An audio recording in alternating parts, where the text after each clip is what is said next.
Okay, so I need you to look at this and tell me honestly that it's an aircraft.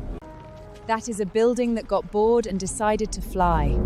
It's 245 meters long, 3 football pitches, and they're walking it out of the hangar on ropes. A gentle giant, and she's all ours for 3 days. Hi, welcome back, or welcome if you're new. I have time traveled to Frankfurt, Germany.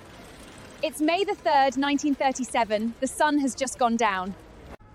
And I'm about to board the Hindenburg, the biggest flying machine humans have ever built, and cross the entire Atlantic in 2.5 days. A ship takes a week. The plan: tour the flying hotel, rate the dinner, and find the smoking room they've apparently put on a hydrogen balloon. And in 3 days, America. Also, my holidays have a bit of a pattern. Pompeii, the dinosaurs. So statistically, we're fine. So this ticket cost $400, one way. That's a new car. I've paid a car to sit in the sky.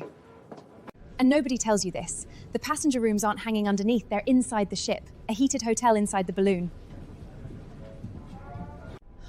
Wait, we've left our ground. No roar, no rumble, the band's still playing. We're just floating up into the night like a thought. Room tour. The whole cabin is basically a wardrobe with ambition. A bunk, a fold-down desk, and... hold on. Hot and cold running water, 200 meters up in 1937. I've flown budget airlines in my century where the tap was a room air. Everything's foam and fabric to save weight, but it's warm and spotless. And while we're here, outfit check. High-waisted, wide-leg trousers, a little beret, and the pearls, obviously, the pearls survive every century. The vibe is detective who knows more than she's saying, which is accurate, because I do. So this is the promenade deck, a whole wall of windows tilted out over the world. And I cannot stress this enough, the windows open. In flight! I'm leaning out of a moving aircraft and it's allowed! Now, myth time. You're thinking hydrogen airship, flying death trap.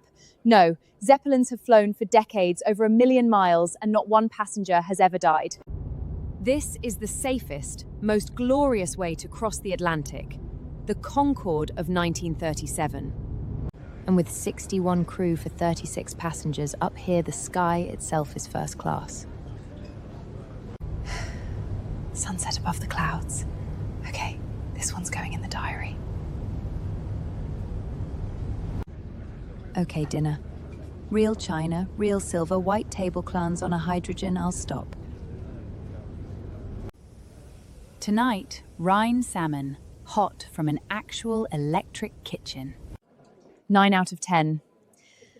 1 point off because I keep remembering what we're floating on. 89, wow. Herr Kubis, how long have you been serving dinner in the sky? Since 1912, Fräulein. The first Zeppelin ever to carry passengers. Wait, does that make you the first flight attendant? Ever? So they tell me. The passengers were nervous. Somebody had to smile. The first flight attendant in history. Not an airline, an airship. And he just topped up my water like it's nothing. Somewhere below us, the Atlantic. Just stars, engines, and quiet. 245 meters of silver, gliding between 2 oceans, one of water, one of cloud. Day 2, and there is a man doing a handstand in the lounge. Joseph Spa, actual acrobat, plus dog. Sir, we are on a balloon, and...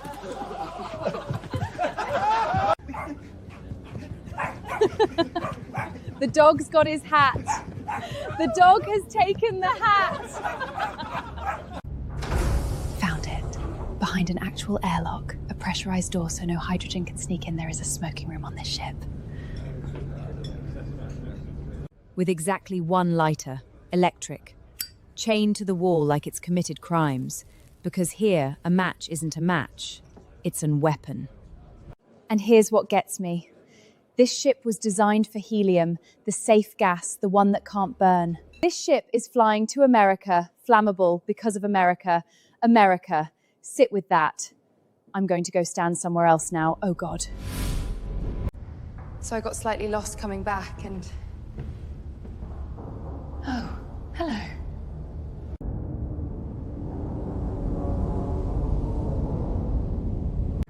Are you lost, Fräulein? I can take you. I know every corridor. I am the cabin boy. Wait, how old are you? 14, the youngest on board. It is the best job in Germany, I think. 14. When I was 14, my biggest responsibility was a bus pass and I lost it. First trip to America. My 4th, but I have never left the airfield yet. One day I will see New York properly, the tall buildings. Yeah, one day. He's 14, he's proud of every rivet, and he wants New York. Keep him in mind, okay?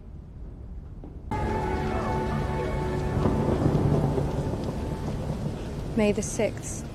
We should have landed my morning. It's evening now. Bit of bathe and thunderstorms stacked over New Jersey.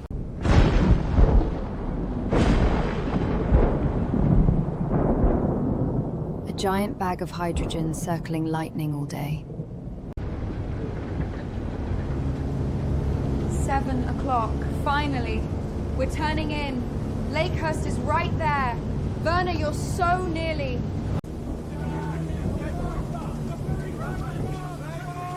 Landing, at last. Ropes are down, the ground crew have caught us. Faces at every window, we're meters from the... What was that? The light's gone orange behind us. That's fire, that is fire. Go, everybody, go! The floor's tilting! The window! The window's open!